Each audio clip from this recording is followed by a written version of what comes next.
Lupa dia sekarang ini kita bulan Sya'ban, dekat lagi akan masuk bulan Ramadan. Nah kata Rasul, bulan yang dilalaikan oleh manusia yaitu baina Rajabin wa Ramadan, yaitu yang terletak antara Rajab dan Ramadan. Wa huwa, yaitu adalah bulan syahrun turfa'u fihi al-a'mal, pada bulan itu diangkatlah amal manusia ila rabbil alamin, pada Rabb al-alamin. Fa uhibbu, kata Rasul, maka saya ingin dan saya suka ayyurfa'u amali, bahwa diangkat amalku wa ana shaim, dan saya sedang berpuasa. Hadis riwayat An-Nasa'i. Maka bulan Sya'ban adalah bulan yang mulia. Bismillahirrahmanirrahim. Assalamualaikum warahmatullahi wabarakatuh. Alhamdulillahi rabbil alamin, wassalatu wassalamu ala nabiyyina Muhammadin wa ala alihi wa sahbihi ajma'in, amma ba'd. Bapak dan Ibu, orang tua saya yang dimuliakan oleh Allah Subhanahu wa taala, hadirin wal hadirat rahimakumullah.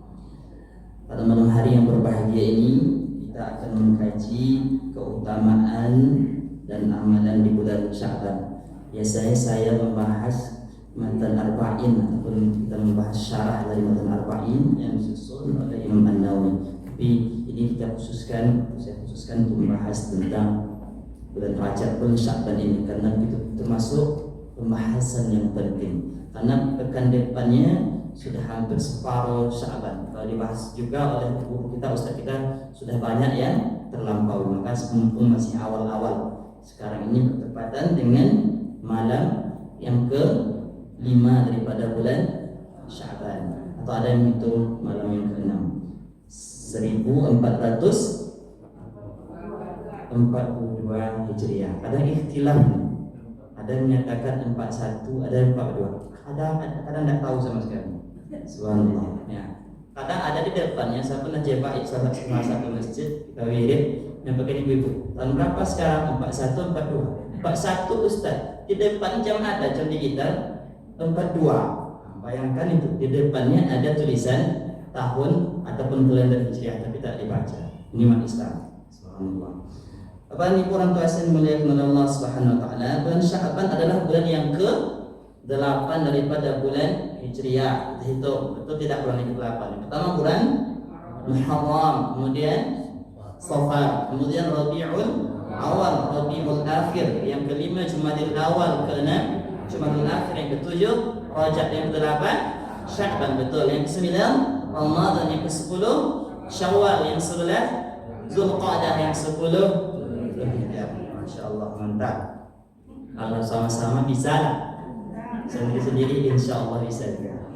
Bapak Ibu orang tua yang dimuliakan oleh Allah Subhanahu wa taala. Jadi bulan Sya'ban adalah bulan yang ke-8 Hijriah, dan dia merupakan bulan yang mulia. Kenapa dia disebut bulan yang mulia? Antara lain, di bulan Sya'ban ini dinaikkan amal kita.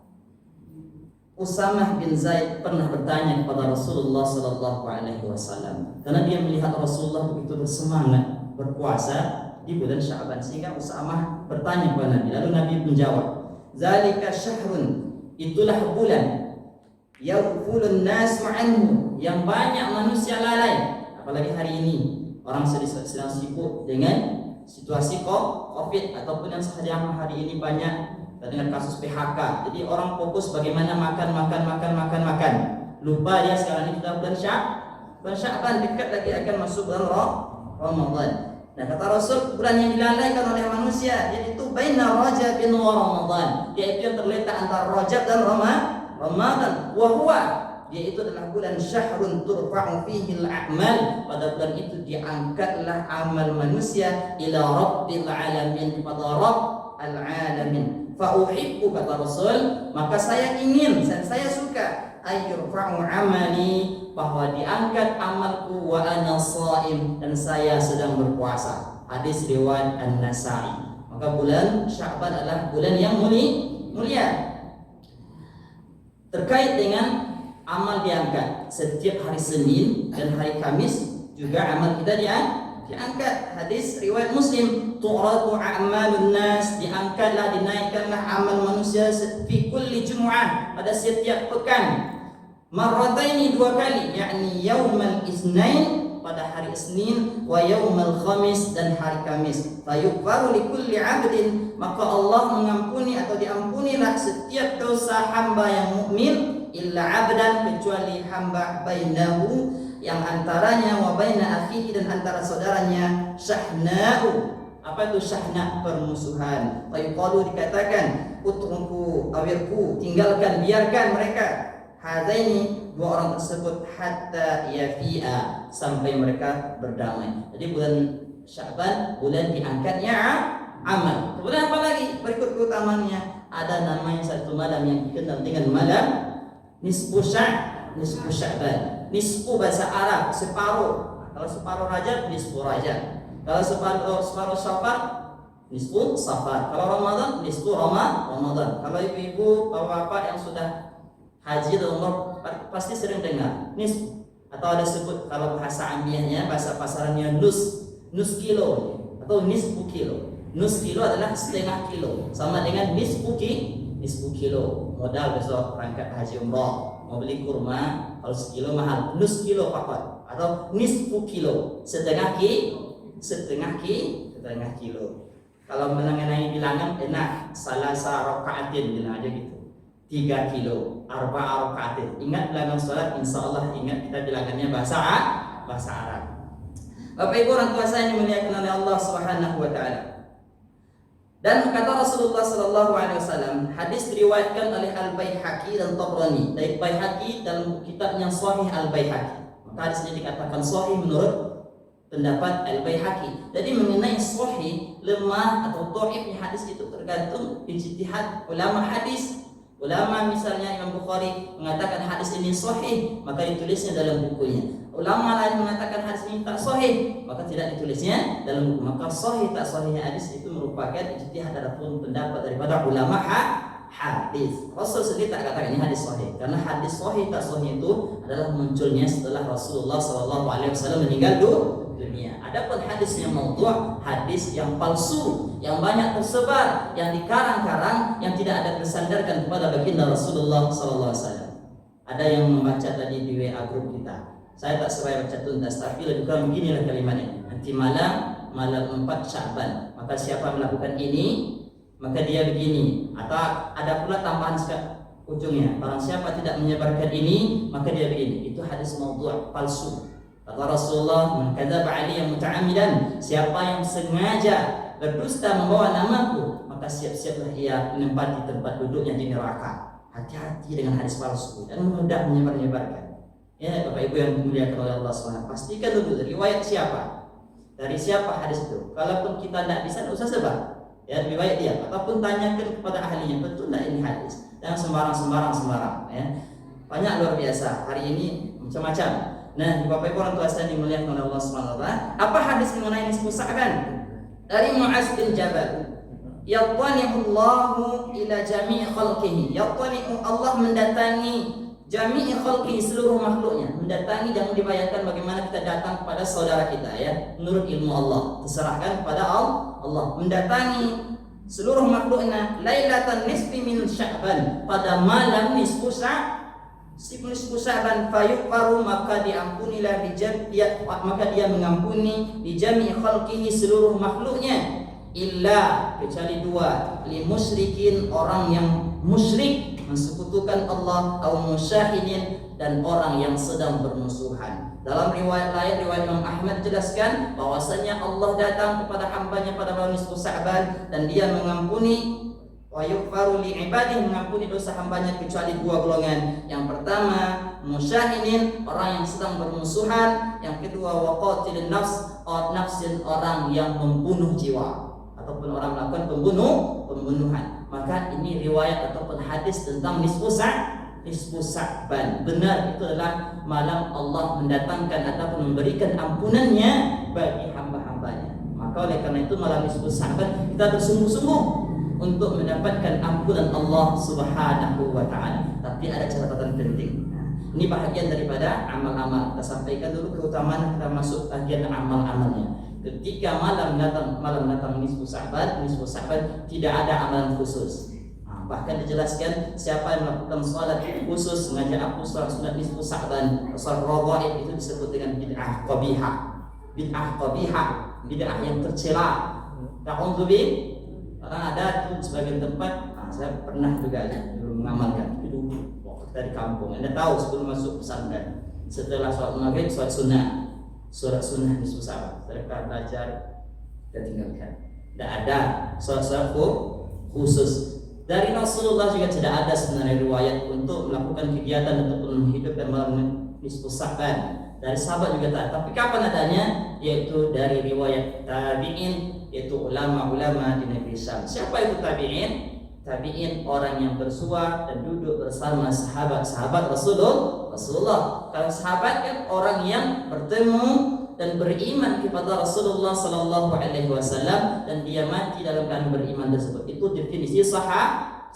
Maka sahabat sering kita sampaikan orang yang hidup pada masa Rasul dan dia bertemu dengan Rasul. Hidup pada masa Rasul dan bertemu dengan Rasul. Bertemu mungkin satu halaqah boleh jadi. Tidak harus melihat, karena Abdullah Ummi Maktum, seorang sahabat yang terkenal yang selalu menjaga salat berjamaahnya, itu disebut juga sahabat. Padahal dia buta, dia disebut juga sahabat walaupun dia tidak melihat Rasul, karena dia pernah duduk bersama Rasul walaupun hanya sekejap, itu disebut dengan sahabat Rasul. Dan syaratnya beriman. Adakah orang yang berhidup bersama Rasul tapi tak disebut sahabat Rasul? Ada, yaitu adalah Abu Jahal, hidup bersua dengan Rasul tapi tak disebut sahabat Rasul. Dia tidak beriman kepada Rasul. Adakah orang yang beriman kepada Rasul pada masa Rasul hidup tapi tak bersua dengan Rasul? Ada, yaitu adalah yang melakukan haji bersama orang tua dengan menggendong. Siapa namanya? Uwais Al-Qarni. Dia tidak disebut sahabat Nabi karena dia tak bertemu dengan ada lagi satu, yaitu Raja Najasyi di Habsyah, Ethiopia. Dia beriman kepada Nabi, hidup pada masa Nabi, tapi tak pernah berjumpa dengan Nabi. Ini tak disebut sahabat Nabi. Lalu kita apakah disebut sahabat Nabi? Ada saya jawab, kita sahabat Nabi tak nih? Kita tidak sahabat Nabi. Kita mudah-mudahan termasuklah ikhwan, saudara-saudari Rasulullah sallallahu alaihi wasallam. Tapi jangan kita merasa sedih karena Rasul katakan Rasul akan tunggu ikhwannya di telaganya. Tapi ikhwannya yang bagaimana? Yang senantiasa menegakkan sunnah Rasulullah sallallahu alaihi wasallam. Lebih dibanggakan Rasul lagi daripada sahabat-sahabatnya. Pantas kalian beriman dengan saya, kalian tengok saya. Tapi orang-orang yang hidup setelah aku wafat 14 abad, sekian abad, mereka beriman, mengamalkan sunnahku, mereka tidak melihat aku. Ini akan aku tunggu mereka di telaga. Artinya ini kelompok akan masuk ke Allah dalam surga. Mudah-mudahan kita termasuk. Amin. Ya Rabbal Alamin. Sayang Rasul itu kepada kita. Tapi orang tua saya dimuliakan oleh Allah Subhanahu wa taala. Jadi tabi'in adalah orang yang tidak bersua dengan Rasul tapi bersua dengan sahabat-sahabat Rasul. Jadi ada tabi'in, sekelompok ulama di Syam, negeri Syam terbagi kepada 4, yaitu adalah Suriah, Lebanon, Yordania dan Palestina. Nah, di negeri tersebut orang menghidupkan malam nisfu Sa'ban. Bolehkah kita ikut? Silakan saja. Asalkan tidak kita melakukan perbuatan-perbuatan yang mengada-ngada ataupun tidak ada sumbernya dari Rasulullah SAW. Tapi Ibnu Taimiyah menjelaskan bahwasanya kalau kita ingin menghidupkan malam nisfu Sa'ban, kita hidupkan sendiri-sendiri tanpa harus berkumpul menentukan jumlah bilangannya. Ini Ibnu Taimiyah tak setuju. Tapi kalau sendiri-sendiri itu baik. Silakan. Mau kita misalnya setelah sholat maghrib, setelah sholat isya kita tidur kemudian kita bangun melakukan sholat tahajud sebanyak-banyaknya dan kita tutup dengan witir, ini mantap. Malam nisfu Sa'ban. Mudah-mudahan ini termasuk golongan yang diampuni oleh Allah. Jadi tidak ada kekhususan, tidak harus dikumpul-kumpulkan orang. Nah, bagi orang tua saya dimuliakan oleh Allah Subhanahu wa taala. Ini adalah bahagian amal dan merupakan bahagian daripada keutamaan bulan Sya'ban yang hari ini kita sudah lewati 4 hari lebih kurang. Nah, apalagi amalannya? Secara khusus tidak ada sebutan Nabi, lakukan ini, lakukan ini, tidak. Antara lain adalah yang pertama adalah persiapan Ramadan. Ini penting, persiapan Ramadan. Kita ada orang mau naik haji, sebelum dia berangkat naik haji dia sudah sibuk sekian bulan manasik, teori haji, kesehatan dijaga, makan dijaga, olahraga. Dulu kan orang mau naik haji kita tengok jalan-jalan dia. Sekarang agak kurang suasana haji karena memang haji belum jelas sampai hari ini. Nah, ini haji demikian. Demikian Ramadan, kita memasuki bulan yang suci, bulan yang penuh dengan ampunan, bulan yang penuh dengan rahmat Allah, maka butuh persiapan. Tidak hanya kita butuh persiapan, kita takut kalau sempat di Ramadan kita termasuk dalam golongan doa Jibril yang diaminkan oleh baginda Rasul. Apa doa Jibril? Dalam hadis riwayat Imam Hakim dalam kitabnya Al-Mustadrak, falamma irtaqa darajatan, suatu ketika kata Rasulullah hendak berkhutbah, falamma irtaqa darajatan, ketika Nabi naik anak tangganya. Kalau kita di Raudhah kan tengok tuh, ada bisa tengok TV juga, nampaklah mimbar Nabi itu kan tinggi, pakai tangga. Falamma irtaqa, ketika Nabi naik anak tangga yang pertama, faqala amin, Nabi mengatakan amin. Falamma irtaqa darajatan tsaniyah, ketika Nabi naik anak tangga yang kedua, faqala amin, Nabi juga berkata amin. Falamma irtaqa darajatan tsalisah, ketika Nabi naik anak tangga ketiga, faqala amin, maka Nabi juga mengatakan amin. Ketika Nabi turun, sahabat bertanya, "Ya Rasulullah, laqad sami'na minka al-yawm ma kunna nasma'u." Hari ini wahai Rasul, kami mendengar sesuatu yang baru darimu, tak pernah kami dengar. Tidak ada orang membaca doa tiba-tiba Nabi mengaminkan, tidak didengar oleh sahabat. Lalu Rasul menjawab, "Sesungguhnya Jibril datang kepadaku dan dia berdoa." Apa doa Jibril yang pertama? "Bu'dan, celakalah bagi orang yang disebut namaku tetapi mereka tidak mengucapkan salawat bu'dan." Yang kedua, celakalah bagi hamba Allah yang bersua hidup dengan orang tuanya yang sudah tua, yang renta, tapi tidak dapat menghantarkan ia masuk surga. Artinya anak yang durhaka. Banyak kan ketika sudah tua dia jijik dengan kedua orang tua, tak dipedulikan orang tua. Ini anak-anak yang bakal tidak mendapatkan rahmat Allah dan tak akan masukkan dalam surga. Nah, kalau punya orang tua harus maksimal kita berbakti. Ketika di hari tuanya itulah kita harus lebih sayang lagi, lebih peduli lagi kepada kedua orang tua, insyaallah. Yang ketiga adalah bu'dan liman adraka Ramadan, kata Rasul, kata Jibril, celaka jauh dari rahmat Allah orang yang hidup bersua dengan Ramadan, falam yughfarlah, hidup dari Ramadan, falam yughfarlah, tetapi dosanya tak diampuni oleh Allah SWT. Takut kita nih, doa Jibril diaminkan oleh baginda Rasul pasti mustajab. Ancamannya orang yang hidup di bulan Ramadan tapi dosanya tak diampuni oleh Allah Subhanahu wa taala. Maka oleh karena itu kita butuh, kita ingin ilmu bagaimana sih untuk mendapatkan ampunan di bulan suci Ramadan. Ini tentu kita sudah senantiasa mengamalkannya. Ilmu itu butuh ilmu. Kadang banyak di antara kaum muslimin kita lihat bahkan sudah menjadi rahasia umum. Pada malam pertama, kedua, ketiga Ramadan masjid sampai melimpah ruah. Sampai malam berikutnya tinggallah semakin menyusut, seperti kalau saya di kampung seperti ekor tikus. Pada malam-malam terakhir dekat-dekat malam raya tinggallah imam dan khatibnya saja. Ini musibah terbesar. Banyak orang muslimin belum paham bahwa dia merasa Ramadan hanya di awal-awal. Justru sebaliknya, Ramadan adalah semakin lama semakin besar pahalanya. Bahkan Rasulullah beriktikaf di akhir-akhir Ramadan, dan malam Lailatul Qadar itu jatuhnya di akhir-akhir Ramadan. Maka kita harus tahu ini. Kalau tidak tahu kita ikut-ikutan, maka banyak yang terjadi. Ikut orang tarawih, kemudian orang meninggalkan masjid, tinggal pula dia di masjid. Tidak ada, dia tidak paham dia tentang hakikat Ramadan. Kita mau jadi hamba Allah yang paham dengan Ramadan, dan kita menghidupkan malam Ramadan siang dan malamnya dengan sempurna, insya Allah, agar kita mendapatkan ampunan Allah Subhanahu wa taala. Ini luar biasanya Ramadan hadirkan Allah untuk menggugurkan, menghapuskan dosa-dosa hambanya. Tentu hamba-hambanya yang menjalankan ibadah Ramadan siang dan malamnya dengan ilmu. Man shoma Ramadana imanan wa ihtisaban ghufira lahu ma taqaddama min dhanbi. Siapa orang berpuasa Ramadan imanan dengan penuh keimanan, wahtisaban, perhitungan dengan ilmu maksudnya, maka diampuni dosa yang sudah lampau. Man qama Ramadana imanan wahtisaban ghufira lahu ma taqaddama min dhanbi. Siapa yang menghidupkan malam-malam Ramadan dengan penuh keimanan dan penuh perhitungan, maka diampuni dosa-dosanya yang telah lampau. Masya Allah, ini Allah janjikan melalui lisan Rasulullah SAW. Orang yang senantiasa berpuasa menghidupkan malam Ramadan dijanjikan pahala ataupun ganjaran dosa yang diampuni oleh Allah. Bagaimana di antara ilmu? Antara lain tentang rukun-rukun puasa, hal-hal yang membatalkan puasa. Ada orang terdengar, ngapa tak puasa?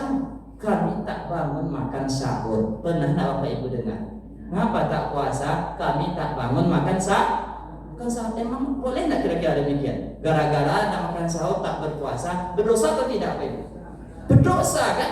Karena sahur itu hukumnya sunnah. Ketika tak sahur tetap sah puasa asalkan berniat. Dan niat itu tidak harus membaca nawaitu shauma ghadin an ada'i fardhi syahri ramadhana hadisannya tidak harus, itu hanya lafaz. Niat yang penting terlintas dalam hati kita menyengaja untuk berpuasa. Saya puasa besok, puasa mau selesai.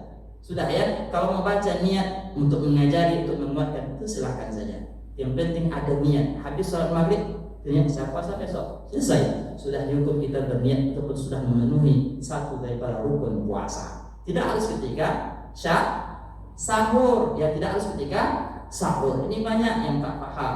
Ada juga, kalau di kampung, kalau di sini alhamdulillah sudah banyak kita minta. Mungkin ada juga 1-2 jam 4 nih atau jam 4:30 udah nggak boleh sahur lagi. Padahal subuh jam 5. Ada setengah jam lagi. Boleh nggak sahur lagi? Setengah jam atau 1/4 jam sebelum subuh Bapak Ibu? Boleh kan? Boleh. Waktunya yang sesungguhnya adalah ketika masuk waktu subuh atau fajar. Maka saat itulah kita disuruh untuk tidak lagi makan dan minum. Tapi jangan bandel. Bandel nggak cari akal dia kan. Masjid silaturahmi agak lambat sikit azan. Betul Rahman azan agak cepat sikit kan. Silaturahmi asal kita ikut masjid silaturahmi aja lah. Kalau berbuka, silaturahmi agak cepat, kita ikut masjid silaturahmi saja berbuka. Tidak boleh. Tidak boleh. Maka oleh karena itu silakan bersahur. Nah, ilmu lama saya ulang. Kalau kita kan waktu sahur yang terbaik kapan? Ketika di diakhirkan dekat-dekat subuh setengah jam ataupun 1/4 jam, memungkinkan durasi kita makan lah, kita yang tahu. Kalau kita misalnya muda-muda kan cepat kunyahnya, ya masih lengkap lah alat-alatnya, gergaji masih banyak. Kalau yang tua-tua kan lama. Kalau kita ada gigi, jangan cibung Bapak Ibu tak punya gigi ya, gigi palsu banyak. Bapak Ibu yang dimuliakan Allah Subhanahu Wa Taala, bagaimana caranya? Di blender, masukkan semua apa yang mau kita makan, sambal belacannya, baru pas dekat-dekat mau azan tuh dihirup, selesai. Dapat sunnah juga, perut kita kenyang kan? Selera lepas, perut kenyang, dapat sunnah. Pada siksa, awak masih punya orang mau azan. Macam mana kan? Bapak Ibu yang dimuliakan Allah Subhanahu Wa Taala. Kalau makan tengah malam, cepatlah lapar perut. Salah satu solusi. Kamu mengamalkan silahkan. Bapak Ibu yang dimuliakan oleh Allah Subhanahu Wa Taala, ini tentu tidak ada dalilnya. Ini tanya pula dalilnya, mana dalil blender? Tak ada. Ini hanya ijtihad saya dan dengan guru-guru kita juga. Bapak Ibu orang tua saya dimuliakan. Ini bagian sunnah puasa. Ada mungkin di antara poin-poin utama juga yang perlu dipelajari. Ada anak dia puasa atau kita sendiri puasa, parah sakitnya, demam ya. Tapi demamnya puasa masih kuat. Kalau makan obat kan batal puasa. Nah, kata dia nantilah tunggu berbuka baru berobat. Masih ada solusi apa?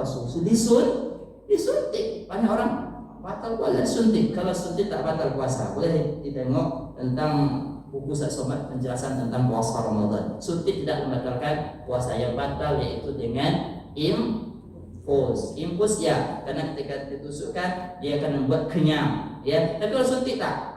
Maka kalau sakit berobat kita, tapi jangan minum obat. Suntik boleh. Ini salah satu solusi. Kan kita banyak solusi kemudahan diberikan Allah dalam beragama.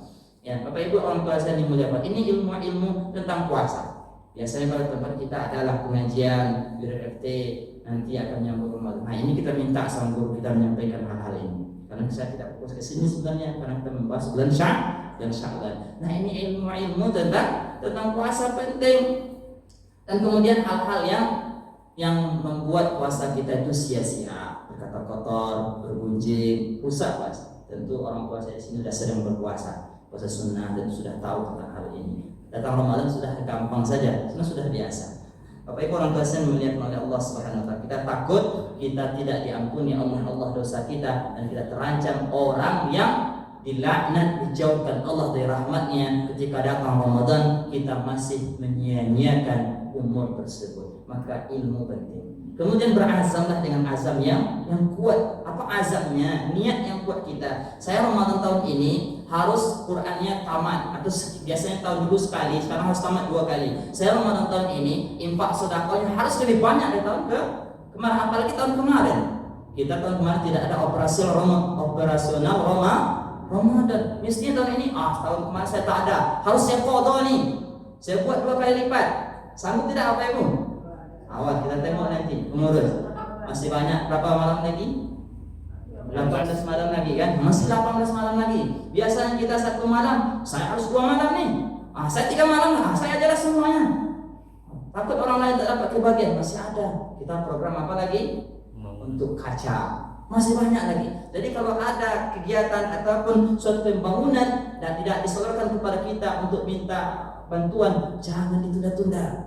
Segera apalagi di bulan Ramadan, karena dalam hadis Rasul kalau kita nak lapang rezeki, nak kaya, infak sedekah.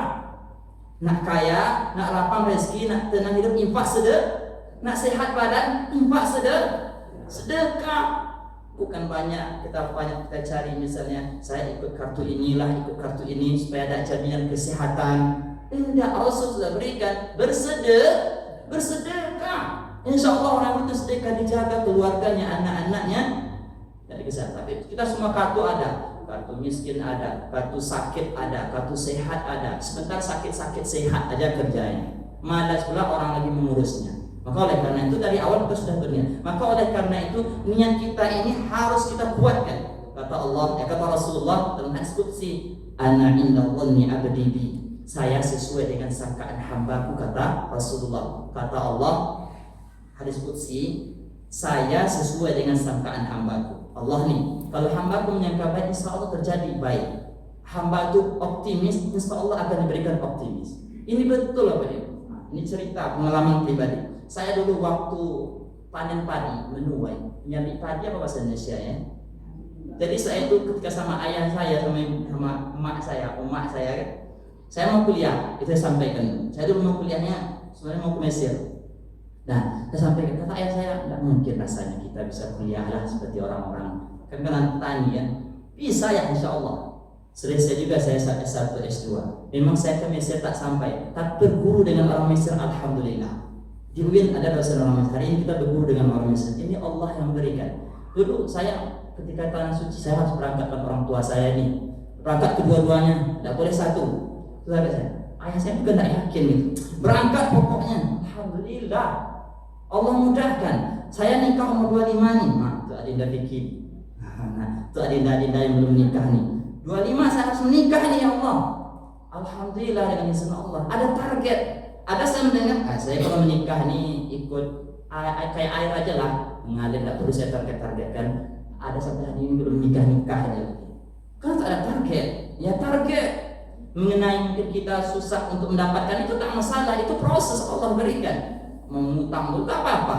Kan mengutang, apakah dosa mengutang? Dosa tidak mengutang? Tidak kan? Yang berdosa kalau tidak ibadah. Kalau kita berniat berhutang, kemudian kita niat Allah akan melunaskan. Pengalaman saya ini banyak. Kuliah pun saya tidak mulus juga Pak Ibu ya. Entah apa ya. Menikah pun tidak mulus juga. Tapi alhamdulillah Allah berikan kemudahan. Kita yakin Allah yang ngatur. Nah, ibadah harus lebih dari itu.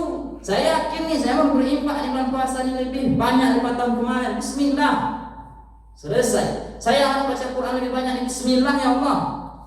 Niat kita untuk beribadah harus kita kuatkan, dan insya Allah Allah akan mudahkan. Insya Allah. Maka yang belum lagi jangan ragulah. Corona itu Allah dah atur itu. Rezeki kita juga sudah diatur Allah. Jangan kaitkan corona dengan rezeki kita. Selagi nafas kita masih ada, rezeki ada. Kalau nafas kita sudah tak ada, berarti rezeki kita sudah tak ada. Rezeki kita itu akan habis atau akan ditiadakan Allah setelah kita dicabut oleh Allah. Maka jangan pikirkan. Maka ada kita tengok postingan-postingan yang berdasar, jualan sajalah, buka sajalah kedai. Mengenai orang belanja atau tidak itu urusan Allah. Maka kita ikhtiar. Ya ikhtiar kita publikasikan. Insya Allah orang akan datang ke tempat yang penting ikhtiar. Jangan hanya kita berfokus begini sajalah. Maka untuk ibadah harus dibuatkan azam. Kita harus lebih baik daripada tahun-tahun sebelumnya. Insya balas dendam lah tiba ini. Tahun kemarin kita tidak bisa tarawih di masjid. Sekarang bisa harus maksimal. Yang protes-protes juga, Allahu Akbar, panjang imamnya ayatnya mah, tidak mau tarawih lagi. Marah Allah. Saya tak suka membahas-bahas tentang ayat panjang, ayat pendek lagi. Kalau mau cepat ya sudah, sholat di rumah saja. Sholat tarawih sendiri, Allahu Akbar, Bismillahirrahmanirrahim, baca Al-Fatihah, tidak usah baca ayat. Ruku sujud selesai, Assalamualaikum, kita sendiri, kan cepat. Nah kalau di masjid kita harus ikut aturan. Tentu tidak juga imam itu bodoh-bodoh, kan? Ya, nah mungkin pula imam itu Allah baca ya al-baqarah 1 rakaat. Kan tak mungkin juga. Nah, pastilah saya yakin imam-imam itu sudah belajar ya. Apalagi imamnya bukan sehari 2 hari. Seperti saya tak sombong kan, udah hampir 10 tahun saya di sini.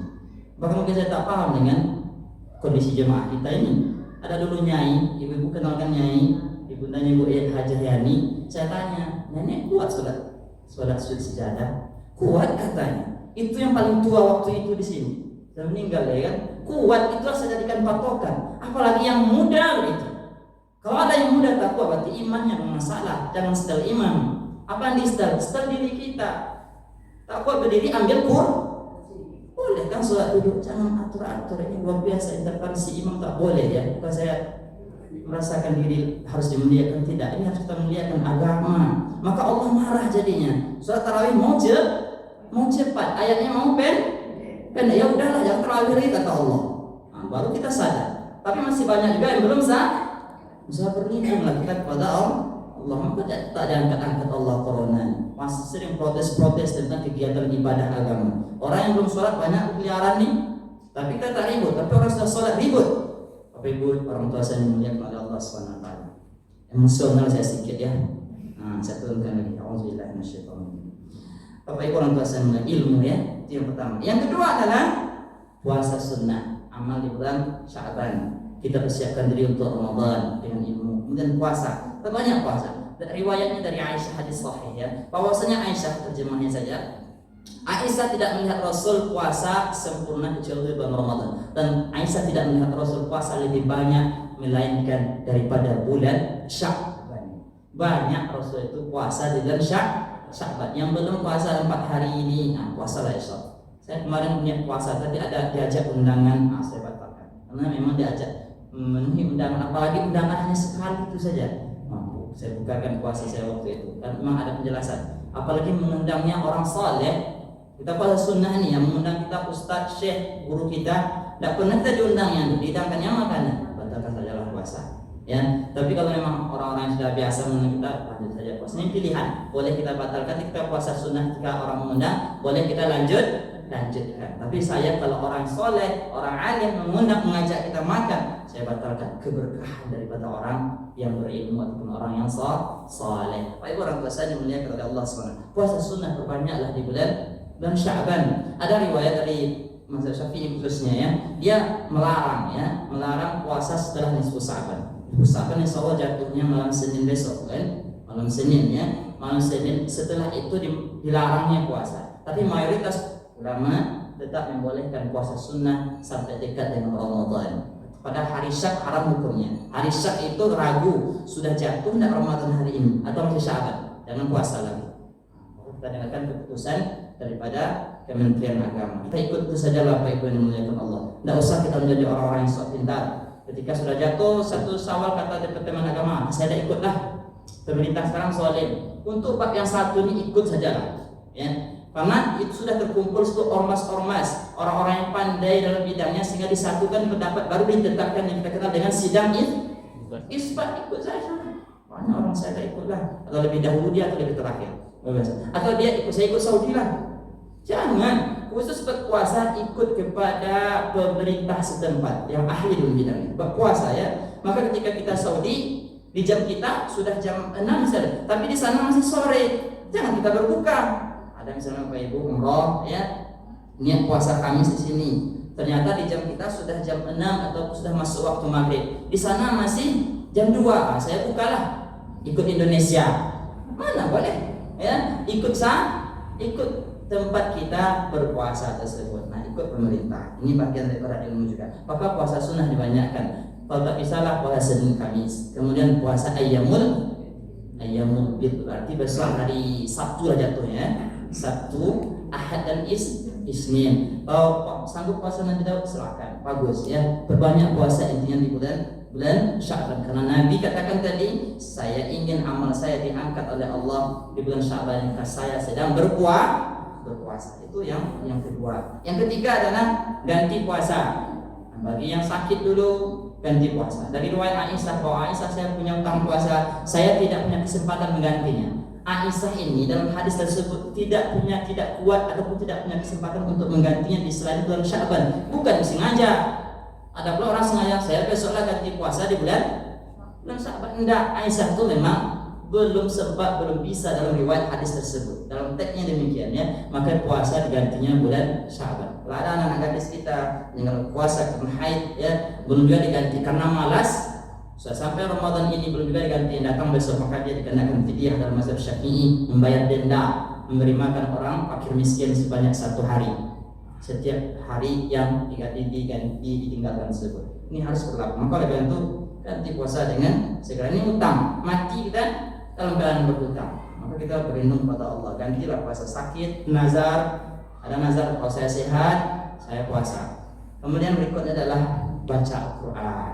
Sekarang digas-gas baca Quran, karena ada sebuah pendapat menjelaskan Sya'ban adalah syahrul Qurra jamak dari qari. Sya'ban disebut bulan membaca Al-Quran. Mari kita tingkatkan, insyaallah ya. Saya membaca sebuah keterangan Ustaz bahwasanya dia menyuruh santrinya untuk membaca Al-Quran setiap hari 5 juz. Sanggup nggak Pak Ibu? 5 juz membaca saja. Kalau sudah sanggup dia membaca 5 juz per hari, baru dia boleh menghafal Al-Quran. Kita tidak ya, belum apa-apa sudah menghafal Al-Quran, sehingga sudah hafal saja. Kemudian ditanya hafal ayat ini, tak hafal lagi. Mantan penghafal Al-Quran. Karena dia niatnya hanya untuk mencapai target hafalan, tidak untuk niatnya membaca Al-Quran. Bukan baca Al-Quran. Maka Rasul katakan, kalau bisa janganlah kita tidak mengatakan Al-Quran lebih dari 40 hari. Paling cepatnya sekali sepekan lah. Jangan pula terlalu cepat, tidak sampai 3 hari dah khatam Al-Quran. Ini juga tidak anjuran. Tapi kalau kuat, tafadhal, tidak ada masalah ya. Maka usahakan kita memperbanyak Al-Quran mulai hari ini. Karena ibarat kata Sya'ban seperti salat sunnah rawatib. Ketika kita masuk sholat fardu dipanaskan dulu nih. Pas nanti Ramadan berbanyak baca Al-Quran. Ramadan betul-betul kita banyak Bapak Ibu. Bahkan saya mendengar perkataan guru Syekh tersebut, bulan Ramadan kita tidak usah lalu baca tafsir. Tidak usah dulu, fokus membaca Al-Quran saja dulu. Betul-betul kita fullkan diri kita untuk membaca Al-Quran. Karena Ramadan adalah syahrul Quran. Itu yang ketiga. Yang terakhir, yang kelima adalah yang pertama tadi ilmu persiapan Ramadan, yang kedua puasa sunnah, yang ketiga ganti puasa, yang keempat baca Quran, yang terakhir menjauhilah hal-hal yang tidak ada tuntunannya. Kan kita sering sebenarnya boleh saja ya, tapi menjadikan rutinitas tak boleh. Kalau dah bulan Sya'ban berziarah dia seolah-olah hanya di bulan Sya'ban ini mengkhusus dia boleh berziarah kapan saja ya. Ada melakukan kegiatan khusus ataupun zikir khusus bulan Sya'ban tak ada ya. Zikir sama, puasa sama ya, amal sama. Mau menghidupkan bulan Sya'ban, hidupkan dengan qiyamul lail, salat tahajud, salat witir. Tidak ada amalan khusus. Wallahu a'lam bishawab. Ini tidak dibatasi amal-amalnya. Masih ada penawaran seperti sedekah, tentu asalkan sesuai amal kita itu sesuai dengan tuntunan baginda Rasulullah sallallahu alaihi wasallam. Mudah-mudahan ada manfaatnya. Tidak ada pertanyaan. Dah bunyi titik. Ya, tidak sedikit masalah puasa berbanyak tadi diambil Senin, Selasa, Kamis, Jumat, boleh? Boleh, silakan Ibu. Tak puasa pun boleh ya. Tapi lebih banyak berpuasa lebih baik. Puasa saja seperti puasa Ramadan. Boleh, tak masalah. Karena hukumnya puasa sunnah. Lebih banyak lebih baik sebenarnya ya. Minimal itulah puasa Senin, Kamis, tambah puasa Ayyamul Bid 13, 14 dan 15. Itu sudah mantap. Kalau mampu kita selang-seling puasa hari ini besok tidak, ini lebih mantap. Karena sebaik-baik puasa adalah puasanya Nabi dah. Wallahu a'lam bishawab. Banyak maaf, mudah-mudahan Ramadan tahun ini Ramadan yang datangkan keberkahan kita, menghapuskan dosa-dosa kita. Mudah-mudahan kita masuk Ramadan dalam keadaan suci lahir batin. Saya pun menyampaikan kali selama ini kepada pengurus, jemaah, adik-adik, abang-abang, saya mohon maaf lahir batin. Mudah-mudahan kita masuk Ramadan dalam keadaan suci lahir dan batin, sehingga Ramadan kita diterima oleh Allah Subhanahu wa ta'ala. Ada dimaafkan? Ibu-ibu yang maaf. Ada maaf bapak-bapak? Saya akan maafkan apa-apa ibu insyaallah ya. Subhanallahumma bihamdika asyhadu an la ilaha illa anta astaghfiruka wa atubu ilaik. Wassalamualaikum warahmatullahi wabarakatuh.